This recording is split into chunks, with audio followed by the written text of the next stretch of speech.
Finally, people are starting to peep things, and the truth is starting to come to light.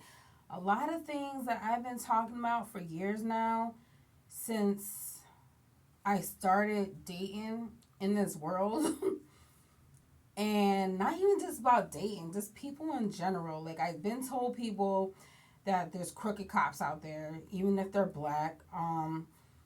I've been told people um, that before COVID that they should like protect themselves, and something was becoming polluted in the air. People thought I was crazy. Um,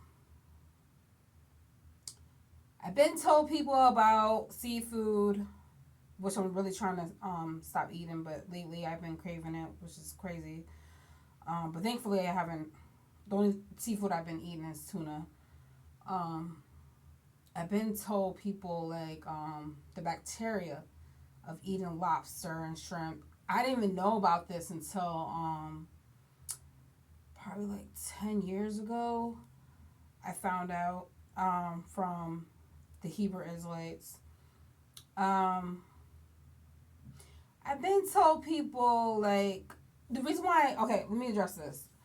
The reason why lobster and crabs and shrimp is not good for you because they're bottom feeders, and they're in a shell. So unlike fish, they don't have a way to detoxify their cells. So fish have gills. So they can it's like pure it's like pores. Like you know how humans have pores, if they sweat, they can detox their body. Shellfish is not good for you because it consumes bacteria. So if you watch videos of people getting colonoscopies, you'll notice that if they tend to eat seafood, pork, um, a lot of beef, things like that, they'll have a lot of parasites in them. Even if it's cooked well done, sushi, raw fish, you got to be careful with that. Like that could be unhealthy for you as well. Um, they're starting to notice that hot dogs are not good for you. There's a reason for these things. Like people looked at me for like I was crazy for years, even before the Hebrew Israelites were telling me about. Mind you, I'm not a Hebrew Israelite anymore, but that's a whole nother story. But anyways, people looked at me like I was crazy when I told them pork is not good for you, and they're like, "What? Chicken is not good for you? Chicken is more unclean than pork." I'm like, "Are you kidding me? Like, do you realize what a pig eats? Like, come on now."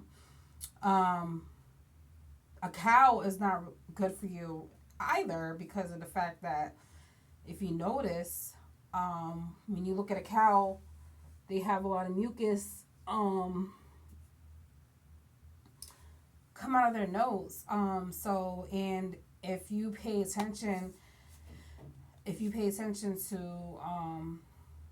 a lot of things when it comes to dairy, it can cause a lot of mucus in your body, which causes inflammation in your body, in your bones, things like that. A lot of people that tend to give their children a lot of milk, dairy products, things like that, they can contract a lot of hormones, which will cause them to have certain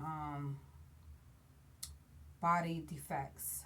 They'll either be a big kid or whatever the case may be. So you have to be careful with that.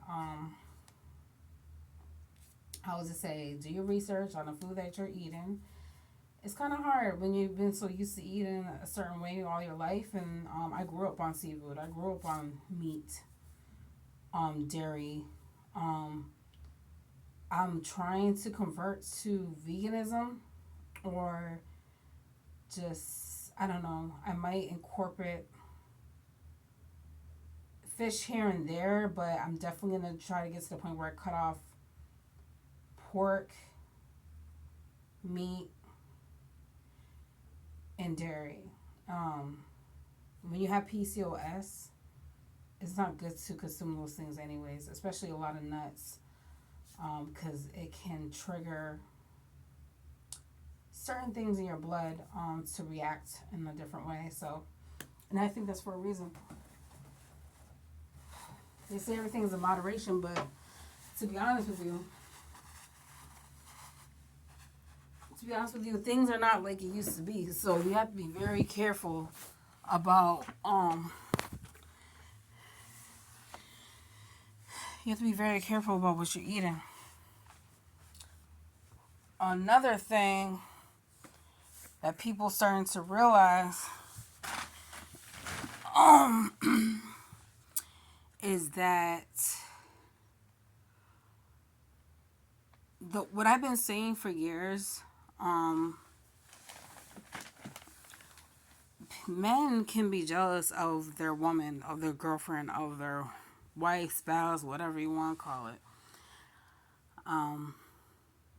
There's a lot of men that I have noticed, not even just in my area, but a lot of men. Sometimes it's usually, I don't know if it's just the men I shop with. I notice this happens a lot with black men. And I know I have a lot of videos that it may seem like I'm bashing black men, but I'm just trying to keep it real because not all black men are like this, but I'm saying a lot. I'm not saying everyone. So if the shoe fits, wear it. If it don't, whatever. But a lot of it don't even have to be a black man. It could be, I don't know. I guess certain men that weren't used to a certain upbringing. I don't know. They just don't. Okay, I noticed like a lot of men that chose the street life over like taking the actual time to be productive in life and apply their selves to society in a positive way, no matter what their growing up circumstances may have been. They tend to not want to put the effort, and a lot of them tend to not have any drive, ambition, motivation. So they lack a lot of ambition and energy and motivation. They want the easy way out. I noticed that with a lot of females too. Some of them, they don't understand how a person can do a lot of things by themselves. So, because they have support, they have someone supporting them, and they have a easier opportunity because of that support.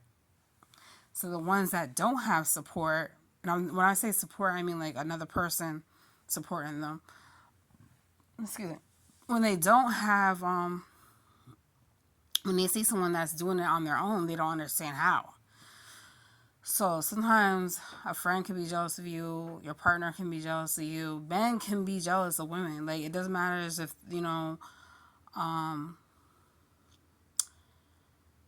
it doesn't matter. Like, it's crazy. Like I had situations where I would date someone. This happened on one occasion. I had a situation where I was dating someone and they wanted to jeopardize my apartment, my car, my finances. They had a problem that I worked too much and I'm trying to make ends meet. They didn't like the fact that I worked too much, but I'm like, how else am I going to pay my bills? You're not helping me pay my bills. I'm not asking you to help me pay my bills. And that's a shame that I can't even work without worrying about you leaving me or cheating or whatever, disrespecting me. How do you expect me? How else do you expect me to have the things that I have? Like I'm trying to get to the point where I pay off all my debt.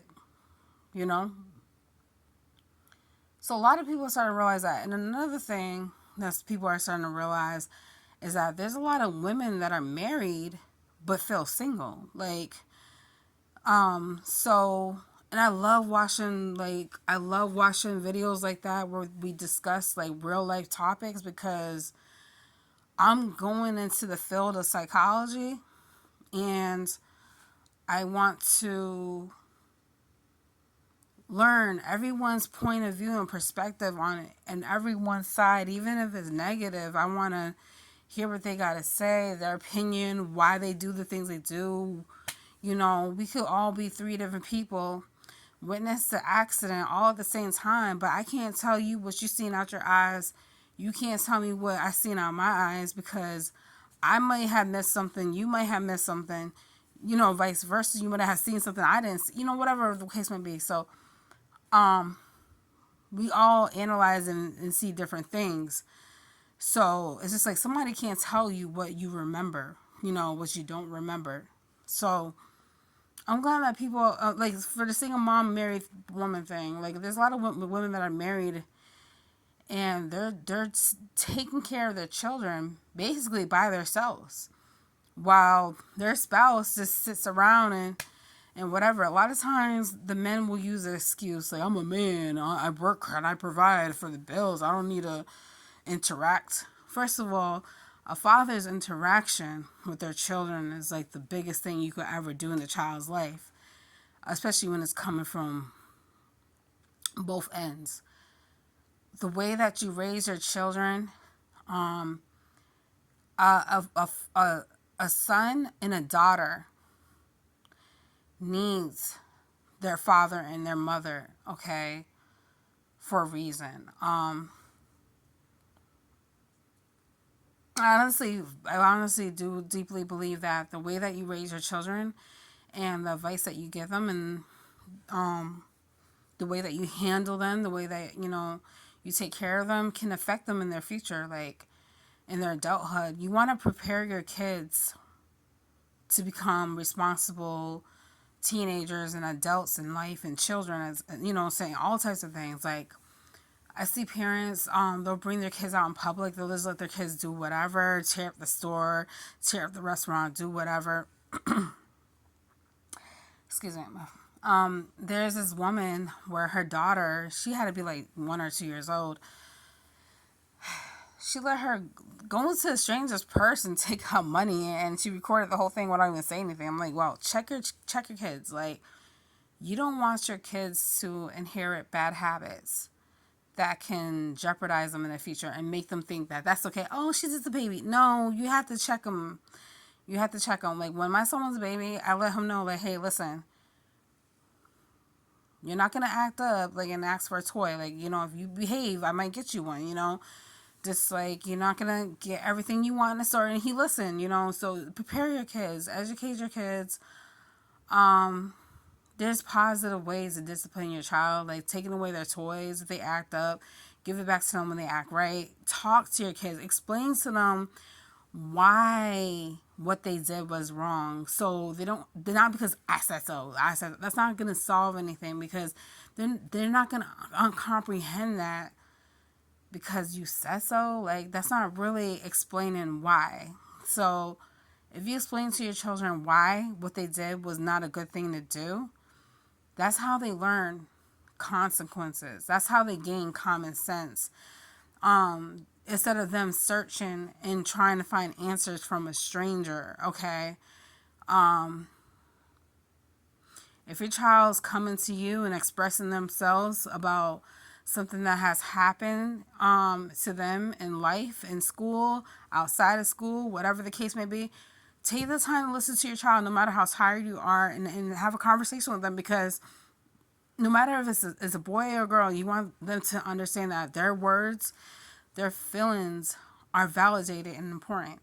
Because if you don't help your children learn how to handle their emotions and their communication, and their environment, how to handle their environment and society in this corrupt world, it's going to cause a lot of issues mentally for them. They're not going to know who to trust. They're going to be guarded. They're not going to know how to handle certain things. They may end up creating anxiety, depression for them in the future. All types of things could happen. So, and the ways to prevent this is communication with your parents, connection, love, and affection. Okay, it doesn't matter if it's a boy or a girl. You know,